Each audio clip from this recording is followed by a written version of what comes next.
Friends, video start చేసే ముందు ఈ వీడియోను లైక్ చేయండి. అదేవిధంగా జెన్యూన్ అండ్ లేటెస్ట్ వీడియోస్ కోసం మన ఛానల్ని సబ్స్క్రైబ్ చేయండి. అదేవిధంగా బెల్ ఐకాన్ ట్యాప్ చేయండి. మీకు ఆల్ నోటిఫికేషన్ వస్తుంది. ఆల్ పైన ట్యాప్ చేయండి. Hi friends, welcome back to our channel. So friends, మనకు ఉపాధ్యాయ ఖాళీలను ఈసారి డిఎస్సిలోనే భర్తీ చేయాలంటూ కూడా లేటెస్ట్గా అప్డేట్ చూసుకోవచ్చు. అయితే మనకు విద్యాశాఖ నుంచి ఎలాంటి అప్డేట్ అయితే రాలేదన్నమాట డిఎస్సి షెడ్యూల్ సంబంధించి. అయితే కంప్లీట్గా మనకు పరీక్షలు నెల రోజుల పాటు వాయిదా వేయాలంటూ కూడా ఇక్కడ మరొక అప్డేట్ చూసుకోవచ్చు. రాష్ట్ర వ్యాప్త ఆందోళన చేపట్టిన డిఎస్సి నిరుద్యోగ అభ్యర్థులను కూడా చూసుకోవచ్చు అన్నమాట. రాష్ట్రంలో కంప్లీట్గా జరిగినటువంటి ఉపాధ్యాయుల పదోన్నతుల మూలంగా ఏర్పడినటువంటి ఖాళీలను కూడా ప్రస్తుతం నిర్వహిస్తున్న డిఎస్సి 2024 ద్వారానే భర్తీ చేయాలని నిరుద్యోగ అభ్యర్థులు డిమాండ్ చేస్తున్నారు. పదోన్నతుల ద్వారా ఏర్పడిన ఖాళీలను కలిపి మెగా డిఎస్సిని ప్రకటించాలని డిఎస్సి అభ్యర్థులు రాష్ట్ర వ్యాప్తంగా ఆందోళన చేపట్టారు. జూలై 17 నుంచి నిర్వహించాలని భావిస్తున్న డిఎస్సి పరీక్షలను నెల రోజులు వాయిదా వేయాలని డిమాండ్ చేస్తున్నారు. కాంగ్రెస్ పార్టీ అధికారంలోకి వస్తే మెగా డిఎస్సి ద్వారా 25,000 ఉపాధ్యాయ పోస్టులను భర్తీ చేస్తామని ఎన్నికల ముందు నిరుద్యోగులకు హామీ ఇచ్చి గత ప్రభుత్వం జారీ చేసిన 5,089 టీచర్ పోస్టులకు మరో 6,000 మాత్రమే పోస్టులు కలిపి 11,062 పోస్టులను సంబంధించి నోటిఫికేషన్ అయితే జారీ చేశారని నిరుద్యోగులు గుర్తు చేశారంటూ చూసుకోవచ్చు.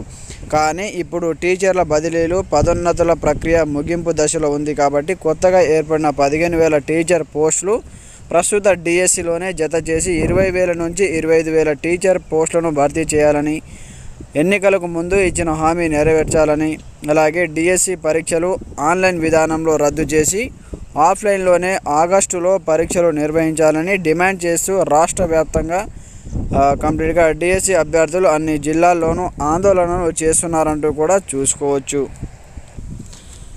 అయితే మనకు కంప్లీట్గా లైబ్రరీలు అలాగే స్టడీ హాల్స్ వద్ద నిరసన కార్యక్రమాలు చేపట్టారు. ప్రమోషన్ల ద్వారా ఏర్పడిన ఖాళీలను ఈ డిఎస్సిలోనే కలిపి పరీక్షలు నిర్వహించాలని, లేకపోతే రాబోయే రోజుల్లో పెద్ద ఎత్తున ఉద్యమాలు చేస్తామని అభ్యర్థులు హెచ్చరించారు.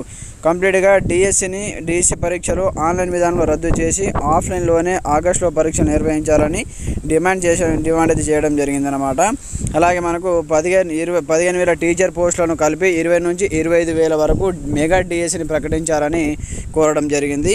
అలాగే మనకు ఈ ఎగ్జామ్ అయితే డిఎస్సిని వాయిదా వేసి కంప్లీట్గా మనకు ఆగస్టులో ఎగ్జామ్స్ కండక్ట్ చేయాలంటూ చెప్పడం జరిగిందనమాట.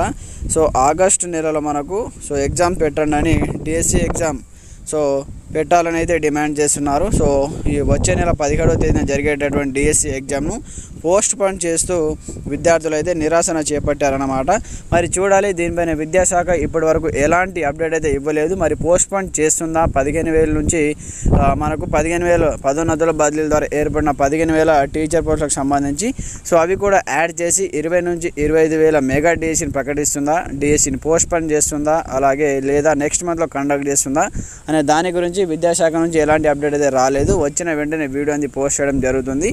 ఎంతమంది పోస్ట్ పోన్ అవ్వాలి అనుకున్న వాళ్ళు కింద కామెంట్ సెక్షన్లో మీ అభిప్రాయం కూడా తెలియజేయండి. ఎప్పటికప్పుడు మన ఛానల్లో వీడియో చూస్తూ ఉండండి. డిఎస్సికి సంబంధించి కానీ లేటెస్ట్ ఇన్ఫర్మేషన్ అయితే వీడియో చేయడం జరుగుతుంది. Thanks for watching this video. జై హింద్.